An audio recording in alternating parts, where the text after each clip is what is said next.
আপনি দেখছেন pdnews24.com এর রাত 8:30টার বিশেষ বুলেটিন ফ্ল্যাশ নিউজ। সাথে আছি আমি তাসনিয়া খানম।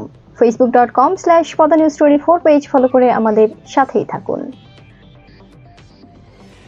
নির্বাচন কমিশনকে একটি দলের ঊর্ধ্বে পড়া মেরুদণ্ডহীন প্রতিষ্ঠান বলে মন্তব্য করেছেন জাতীয় নাগরিক পার্টি এনসিপির মুখ্য সমন্বয়ক নাসির উদ্দিন পাটোয়ারি। রোববার সকালে নির্বাচন কমিশন সচিবালয়ে প্রধান নির্বাচন কমিশনারের সঙ্গে সাক্ষাৎ শেষে আয়োজিত ব্রিফিংয়ে তিনি এ মন্তব্য করেন। সমন্বয়ক হুঁশিয়ারি দেন, যদি ইসি ভোট নেয়া ও দেয়ার সমান সুযোগ নিশ্চিত করতে না পারে তাহলে এনসিপি নির্বাচনে অংশ নেবে না। তার অভিযোগ, আসন্ন জাতীয় সংসদ নির্বাচনে একটি নির্দিষ্ট দল ছাড়া অন্য সব রাজনৈতিক দলের অংশগ্রহণ রোধ করতে ইসি নানাভাবে চেষ্টা চালাচ্ছে। এই পরিস্থিতি চলতে থাকলে তারা আন্দোলনে নামতে বাধ্য হবেন এবং জুলাই সনদের আলোকে নির্বাচন কমিশন পুনর্গঠনের দাবি তুলবেন। সম্প্রতি বাংলাদেশ পুলিশ সদর দপ্তরের নামে একটি ভুয়া চিঠি সোশ্যাল মিডিয়া ও কিছু অনলাইন মাধ্যমে প্রচারিত হচ্ছে। সংস্থাটির সদর দপ্তর জানিয়েছে, চিঠিটিতে পুলিশ সদর দপ্তরের অফিসিয়াল লেটার হেড ব্যবহার করে মিথ্যা ও বিভ্রান্তিকর তথ্য প্রচার করা হচ্ছে। শনিবার রাতে পাঠানো সংবাদ বিজ্ঞপ্তিতে সদর দপ্তর জানায়, চিঠিটির কোনো ভিত্তি নেই, পুলিশের কোনো দপ্তর থেকে ইস্যু করা হয়নি। এতে যে বক্তব্য দেওয়া হয়েছে তা পুরোপুরি বানোয়াট, অনৈতিক এবং পুলিশের প্রতিষ্ঠিত নীতিমালার পরিপন্থী। এছাড়া চিঠিতে স্বাক্ষরকারী হিসেবে যার নাম দেওয়া হয়েছে তিনি উল্লিখিত শাখাতে কর্মরত নন।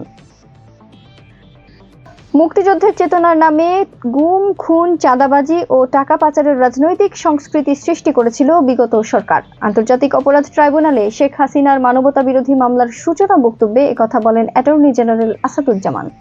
রোববার ট্রাইব্যুনালের সামনে সূচনা বক্তব্য শুরুর আগে সংক্ষিপ্ত বক্তব্য দেন তিনি। একথা বলেন, অ্যাটর্নি জেনারেল বলেন, পৃথিবীর ইতিহাসে শেখ হাসিনার মতো কোনো স্বৈরাচারের জন্ম হয়নি। তিনি পৃথিবীর শ্রেষ্ঠ মিথ্যাবাদী স্বৈরাচার।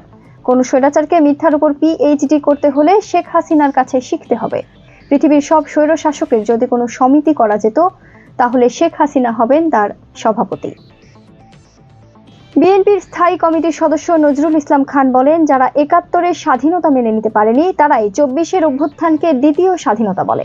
রোববার দুপুরে জাতীয় প্রেস ক্লাবে অনুষ্ঠিত ভোটাধিকার প্রতিষ্ঠায় জুলাই অঙ্গীকার শীর্ষক আলোচনা সভায় তিনি একথা বলেন। ২৪-এর আন্দোলনের দাবির প্রসঙ্গে তিনি বলেন, সেখানে পিআর পদ্ধতি নির্বাচন ও উচ্চকক্ষ ছিল কি না সেটাই এখন প্রশ্ন। এই মুহূর্তে প্রধান দাবি হলো গণতন্ত্র উত্তরণ ও জনগণের পুনরুদ্ধার। দেশে ঐতিহাসিক যত সংস্কার হয়েছে সবই বিএনপি করেছে, অথচ বিএনপিকে সংস্কারের প্রতিপক্ষ বানানোর চেষ্টা করা হচ্ছে। মাত্র ১১ মাসে পবিত্র কোরআন মুখস্থ করে সবাইকে তাক লাগিয়ে দিয়েছেন কুমিল্লার ব্রাহ্মণপাড়ার ১৩ বছর বয়সী মাজহারুল ইসলাম সোহান। অল্প সময়ে পুরো কোরআন মুখস্থ করার দৃষ্টান্ত স্থাপন করার সাফল্যে আনন্দিত তার সহপাঠী, পরিবারের সদস্য ও শিক্ষকরা। সে উপজেলার পূর্ব পোমকাড়া এলাকার সৌদি আরব প্রবাসী সোহেল রানা ও মেরিনা আক্তার দম্পতির ছেলে। সোহান কোরআন হাফেজ হতে ২০২৩ সালে কল্পবাস মুহিব্বানের রহমাতুল্লিল আলামিন হাফিজিয়া মাদ্রাসায় ভর্তি হয়। কোরআন হিফজের আগে সে নাজেরা পড়াও কৃতিত্বের সঙ্গে সম্পন্ন করে। এমন ছোট বয়সে কোরআন মুখস্থ করে সোহান এখন ওই মাদ্রাসার শিক্ষার্থীদের কাছে অনুপ্রেরণা হয়ে উঠেছে। আগামী ৯ সেপ্টেম্বর শুরু হবে এশিয়া কাপ। আসরের পর্দা নামবে ২৮ সেপ্টেম্বর। প্রাথমিকভাবে এবারের আসরের আয়োজক ভারত হলেও পরিবর্তিত পরিস্থিতি সেটা বদলে দেয়। রোববার আসরের পূর্ণাঙ্গ সূচি প্রকাশ করা হয়। গ্রুপ পর্বে বাংলাদেশের সবগুলো ম্যাচই অনুষ্ঠিত হবে আবুধাবির জায়েদ ক্রিকেট স্টেডিয়ামে। বি গ্রুপে বাংলাদেশের সঙ্গী শ্রীলঙ্কা, আফগানিস্তান ও হংকং। ১১ সেপ্টেম্বর হংকংয়ের বিপক্ষে ম্যাচ দিয়ে আসর শুরু করবে টাইগাররা। ১৩ ও ১৬ সেপ্টেম্বর মুখোমুখি হবে যথাক্রমে শ্রীলঙ্কা ও আফগানিস্তানের। ভারত পাকিস্তানের বিগ ম্যাচ অনুষ্ঠিত হওয়ার কথা রয়েছে ১৪ সেপ্টেম্বর। এই গ্রুপে তাদের সঙ্গী ওমান ও সংযুক্ত আরব আমিরাত। এই গ্রুপের সবকটি ম্যাচ অনুষ্ঠিত হবে দুবাইতে। পপ সুপারস্টার মাইকেলের একজোড়া ব্যবহৃত মোজা বিক্রি হয়েছে ফ্রান্সে, যা তিনি ১৯৯৭ সালে ফ্রান্সে একটি কনসার্টে পরেছিলেন।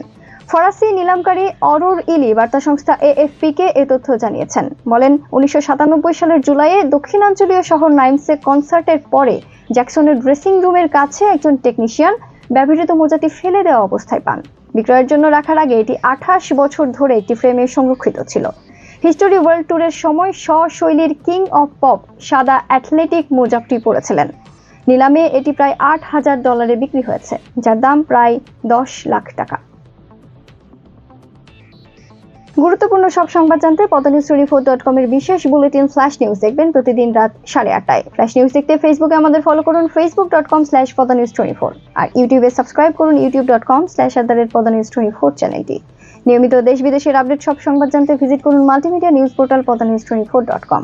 পরবর্তী ফ্ল্যাশ নিউজ দেখার আমন্ত্রণ জানিয়ে বিদায় নিচ্ছি আমি তাসনিয়া খানম। ভালো থাকুন, সুস্থ থাকুন।